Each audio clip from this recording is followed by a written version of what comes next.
Good morning, everybody, and welcome back for another high-tier large booster battle. So I was squatted up with a couple guys from my squadron.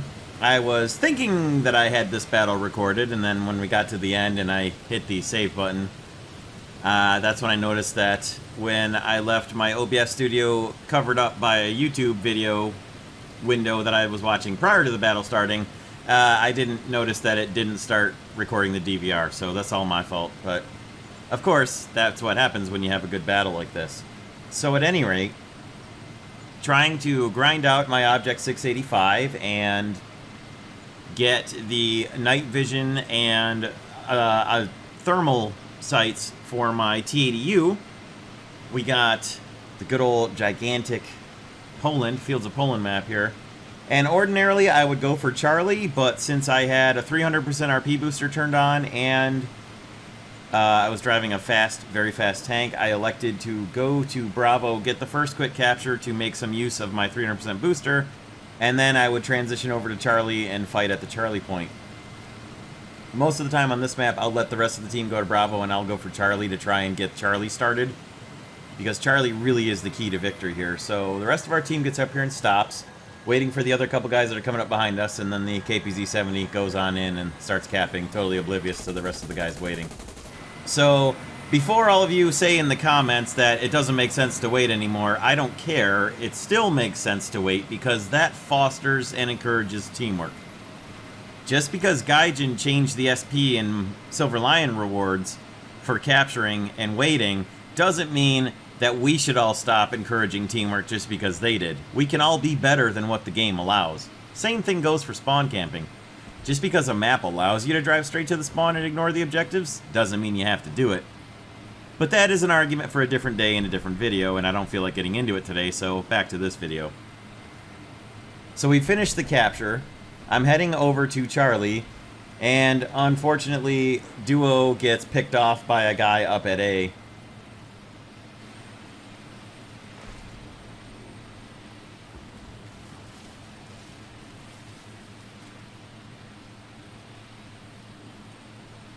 So if you look up at B5, you'll see our two guys heading up to A, which is a foolhardy endeavor at the beginning of this map from the east side spawns like we have, and the predictable ending to going uphill into the woods against the entire enemy team that goes to capture A is you're going to get killed, as demonstrated there.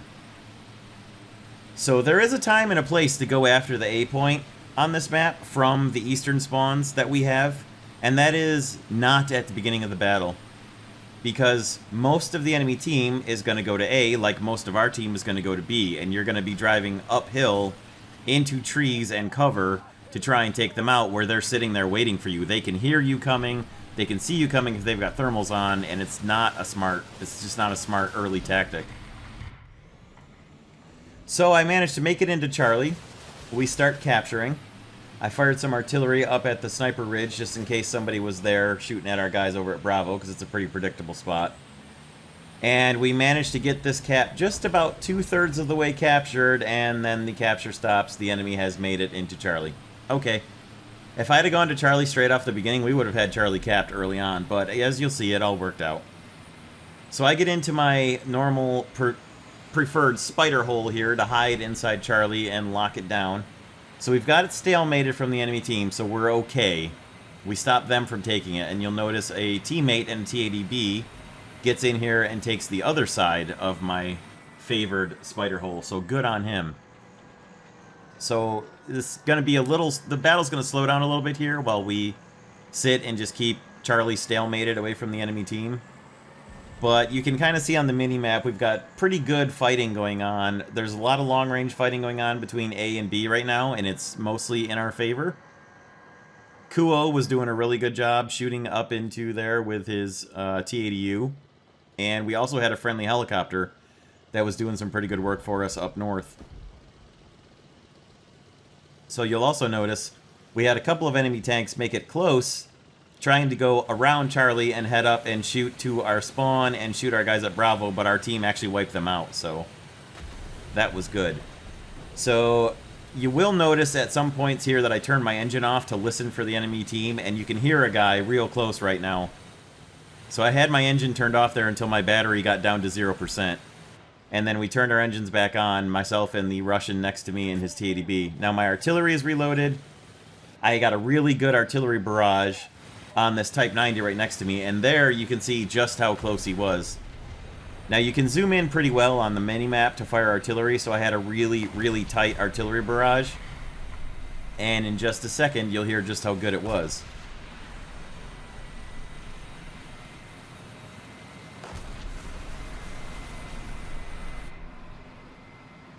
And there we go. Hit the Type 90, set him on fire, detonated his ammo, and I think it took out his commander. So I drive forward to finish him. I expect he's going to be a little farther forward. He's actually a little farther back there, so I had to just reroute myself around the building. Got up to him. Luckily, he was not turning his turret fast enough, knocked out his gunner, and that's Type 90 taken down. However, we're still not taking the Charlie point yet, so there's obviously still an enemy somewhere nearby inside Charlie. Now, the Charlie point here on this map is huge. It's one of the biggest capture points that there is in the game. So Charlie is extremely difficult to eradicate the enemies out of, and it's kind of crucial that you get here quickly, early on this map. And at least, at the very minimum, stop them from taking it. If not, take it yourself. So this IPM-1 comes in here. He gets a shot in at my teammate over there. Doesn't kill him. And while he's reloading, I got a pretty good hit into him. And then luckily, I reloaded faster than he did. And knocked him out. I think his loader might have been down from my T-80 friend off to my left. I'm not 100% sure. I'm just glad that he survived. And he was able to back off and start repairing. So you can see an enemy marked from our guys at B up on near the sniper ridge on that upper hill elevation behind the sniper ridge. And you can also see Duo has arrived to the Charlie point in his OF-40, so now we've got somebody who can move around and try and make contact with the enemy to let the rest of us go out there and deal with them rather than us just sitting here and waiting.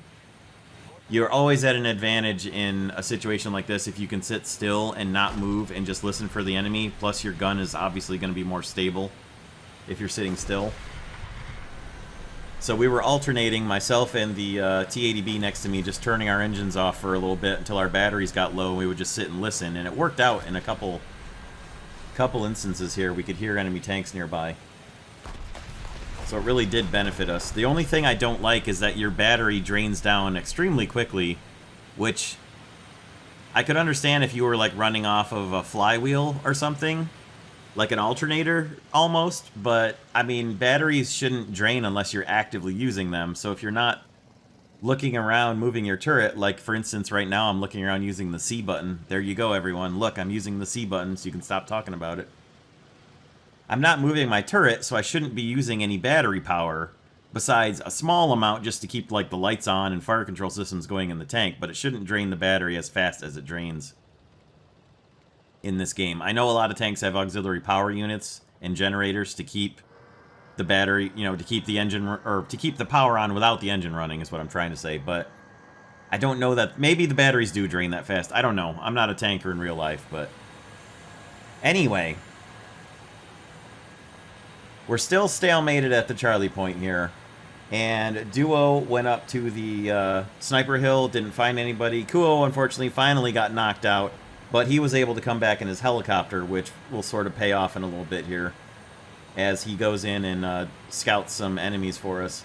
Unfortunately, I don't remember everything we talked about in this game because I was expecting to have it recorded, so I can't really recreate all of our comms because I honestly just don't remember a lot of the stuff we were talking about. But I know right here, Duo is just kind of making ever larger circles around Charlie in his OF-40, trying to discover any enemies and figure out who is here actually capping the point, keeping us from capping the point. Because we don't know. I mean, there could be 7 guys here just sitting somewhere. So that's the problem with just there being 2 of us here. It's kind of risky to move out even with just the 2 of us. The nice thing is, with 2 of us in this little U-shaped place where we're hiding, it's much easier for us to destroy any enemies that come in because you don't get caught by surprise because you can't cover both angles they can come from if you're by yourself. So, in a moment, Duo will actually encounter what turns out to be the only tank left in Charlie that's stopping us from capturing. You'll see in just a moment, coming up here. he'll run into an enemy tank. There we go. We're capturing it. So whatever it was had left the point for a moment. And there you can actually see in the replay, you could see the Challenger 2 there, just a quarter of a kilometer away. And he moves back into the point, stops our cap, and then Duo sees him, hits him, sets him on fire, calls for help, lets us know where he is, and myself and the T-80B immediately floored it to go out and help. Because at least there's an enemy mark that we can identify now. So I wasn't entirely sure which building Duo was talking about, so I moved up kind of slowly here because I wasn't exactly sure. I didn't see him get hit on the minimap. And then crawled up forward and luckily caught him with his turret sideways and got a good shot through and knocked his crew out. And we immediately start capping, and since there's 3 of us in the cap, we cap it very quickly. And now the enemy team is really in a bad spot, because now they're going to start ticket bleeding, and it's much easier for us to hold the Charlie point than it is for them to take it away from us. It's not impossible by any means. If there's only one person holding Charlie and 5 or 6 guys come driving in, you're going to get overwhelmed. But with 3 of us in here, it's a pretty good bet that we can hold this for quite a while. You'll also notice we've actually got reinforcements driving up to the Charlie point with us. And we have a couple of helicopters up as well, which also makes it more dangerous for them to move across the open terrain and try to assault the Charlie point. So we're in a good position, and the enemy team is in a bit of a pickle.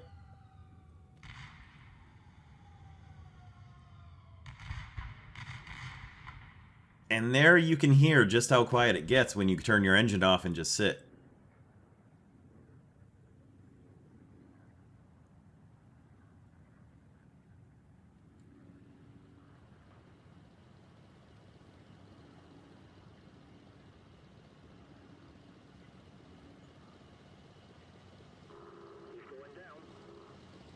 So you could hear that tank passing by me on my right. It's a teammate, but you could hear him passing by in the opposite direction from quite a long ways off. So you would have plenty of warning if you're sitting there quietly listening that there was an enemy engine nearby driving up to you. So as a teammate, I knew it was a teammate. I could see it on the mini-map, and I could see our team pushing through Charlie and out.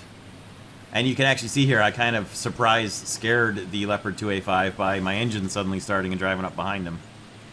But luckily, there's no team damage on, and he also didn't shoot at me anyways once he saw me coming, so. He just verified that I know he could see my name in the screen, but he just verified that I was in fact friendly. So I pull up and stop at the border of the circle here, and thought for a minute, should I follow with my guys and drive up over the top of the hills here? Or no, actually what I'm going to do is I'm going to back into the Charlie point because there's nobody else actively inside the Charlie point circle. And all it takes is one enemy to just break that perimeter of the circle and it would decap it, and then we can't recapture the point until we kill them out of there again. So even somebody getting inside and just starting the decap would be catastrophic for us. Well, not quite catastrophic, but very bad. Because it would stop the ticket bleed. And then there's also the fact that there was an FJ4 with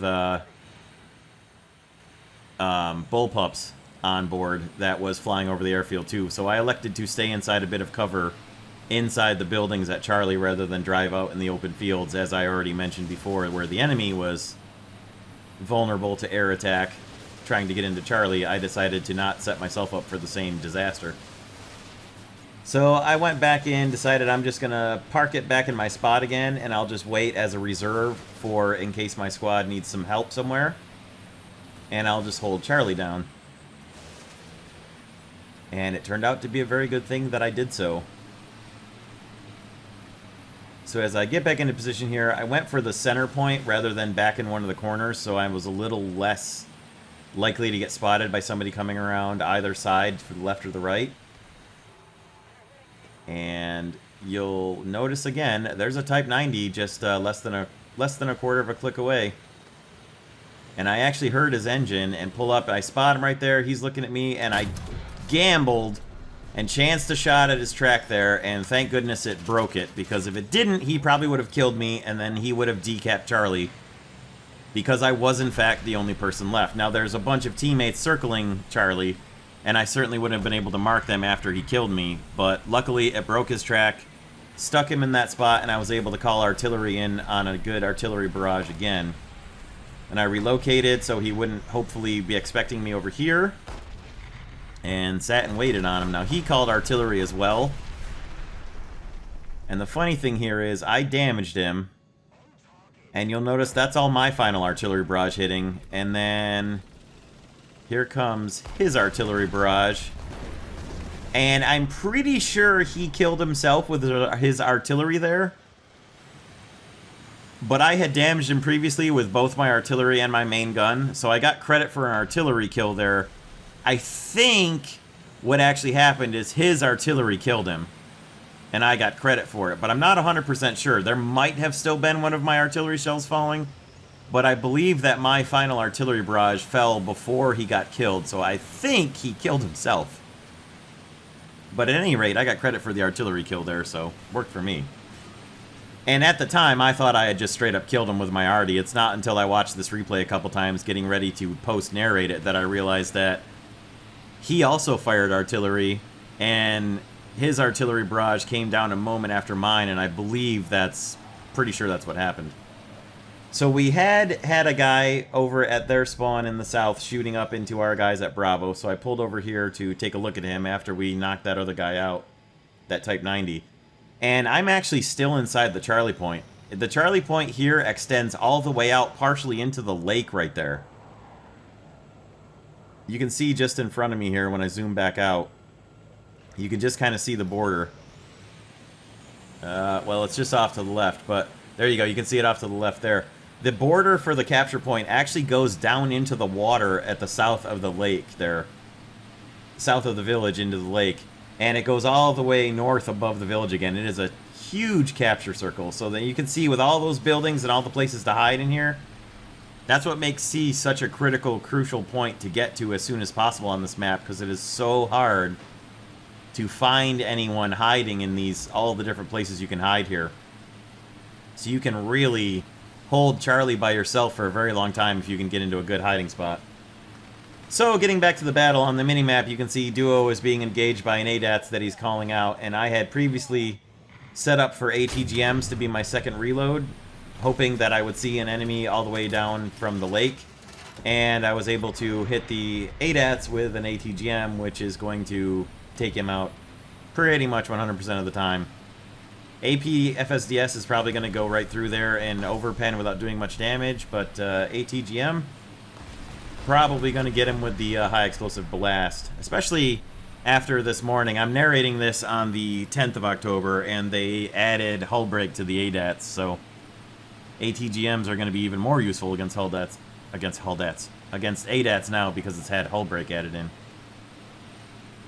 But as you can see, this battle went exceptionally well, better than I expected, with the combination of the map when I saw it and the 300% RP booster that I knew I was using.